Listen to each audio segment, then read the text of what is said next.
Hi everyone! I'm back with a new video, obviously.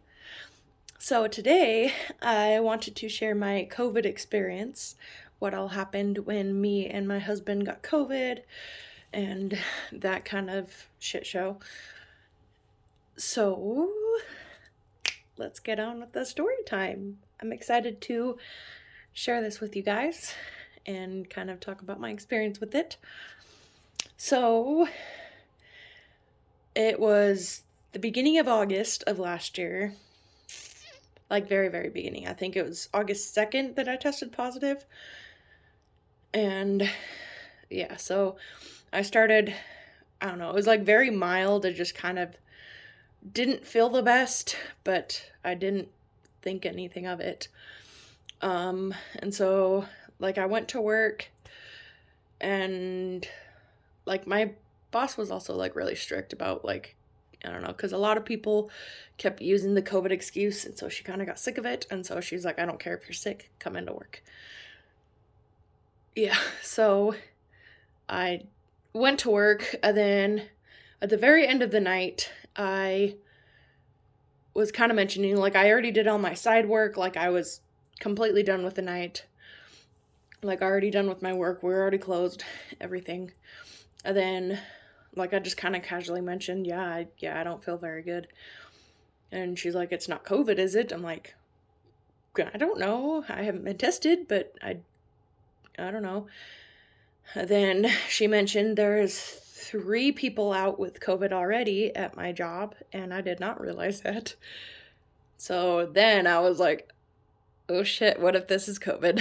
And so I went to Walmart on my way home from work to get like one of the like rapid COVID tests that you can do at home, like by yourself. And so I took it home, and then I did it. And like I've taken those tests before, like the little at-home tests for COVID, and they've all been negative. So I was assuming this one would be negative. I wasn't thinking anything of it. And then it tested positive, and there's like, it's kind of like a pregnancy test where there's like 2 lines if it's positive. And that line showed up, and I was like, oh shit. So I immediately, I woke my husband up because he wasn't feeling very good either, and he was already asleep, and he was like pretty fatigued at the time and just wasn't feeling very good. And so I woke him up. I'm like, I just tested positive for COVID. And he wasn't too concerned about it. I mean, he was kind of out of it too, so he probably, I don't know. And then he was like, oh, okay. And then kind of rolled over and went back to bed. And so then I texted my sister, because my sister lives with me in my basement with her boyfriend, fiance, or whatever, and her baby. And so I texted her and told her, I'm like, hey, I just did an at-home test and it's positive. And so she's like, oh shit.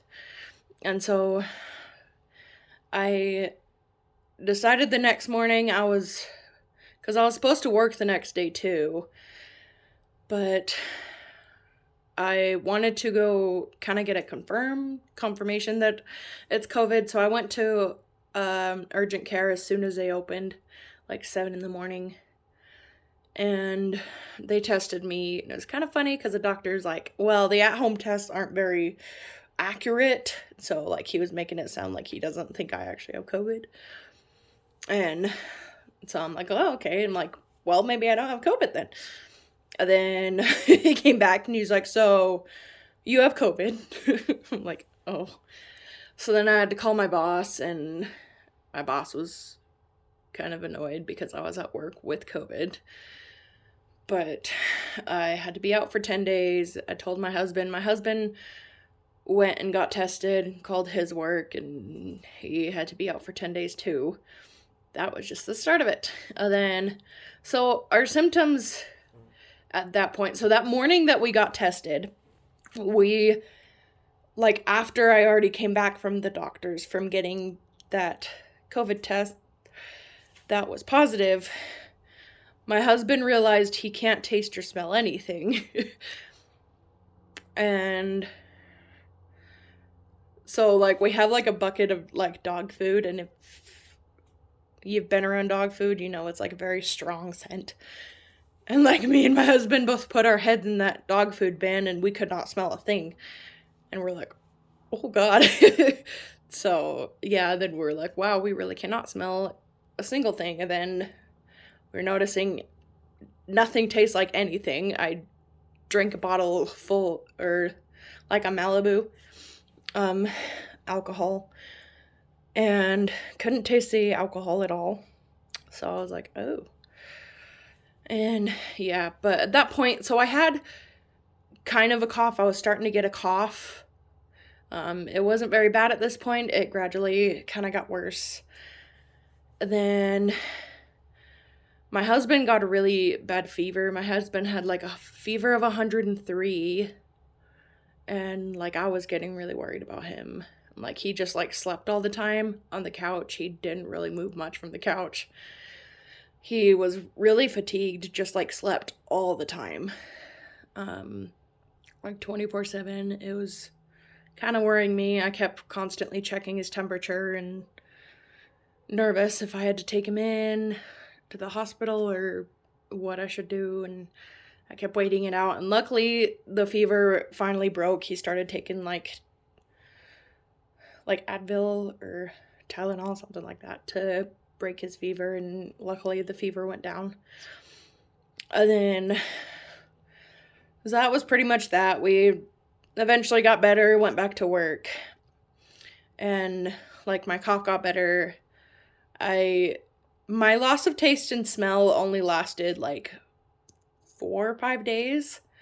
And then I was able to taste and smell again. My husband's lasted quite a few months that he was still not really able to taste or smell anything. So that was kind of interesting. But it was like 2 weeks after we went back to work. Like I already got cleared, all of that. Sorry, I had to situate myself. So yeah, it was like 2 weeks after we got cleared, went back to work and everything. And like 2 weeks later, I got like really bad chest pain.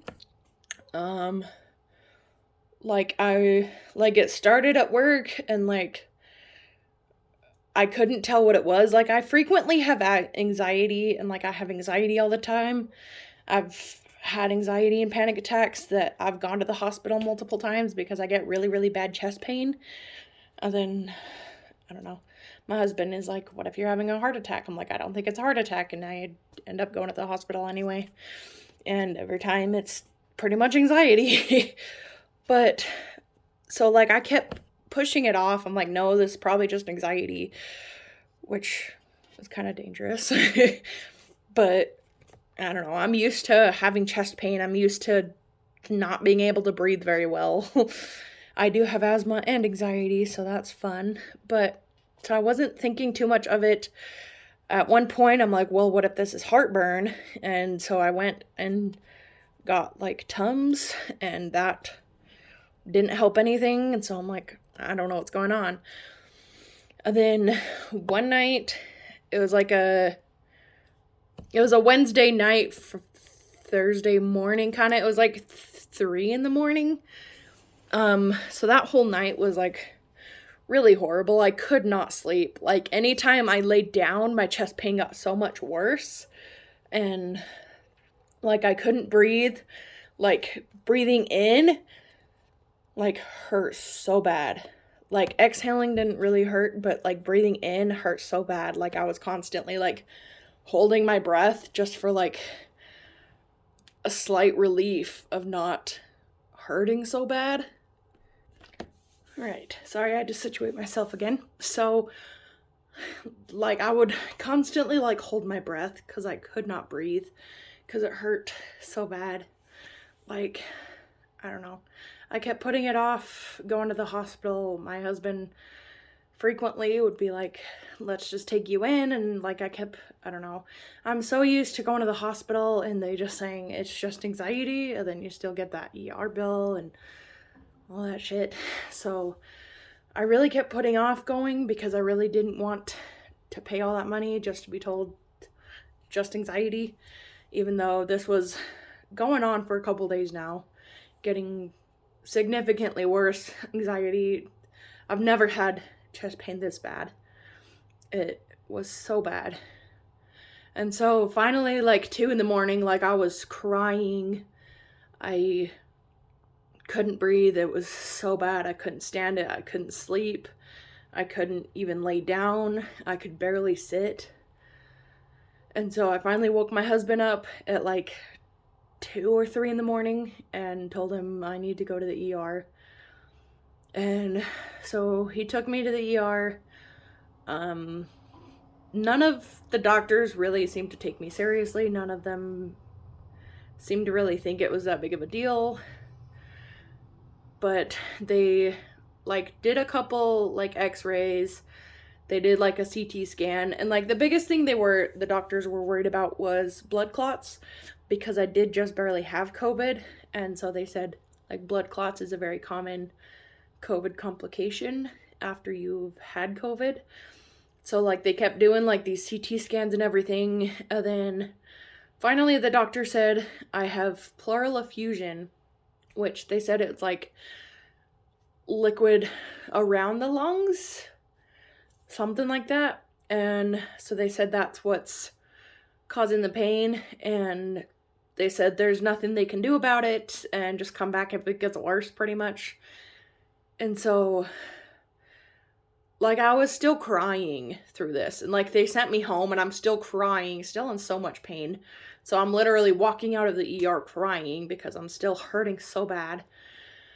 But the doctors told me it would eventually go away on its own, so there's nothing they could do. And so I went to work that next day. I was a busser at the time. And like the pain was so bad. Like I struggled so much. Like we got busy too, and like I could not like get my breathing up. Like I don't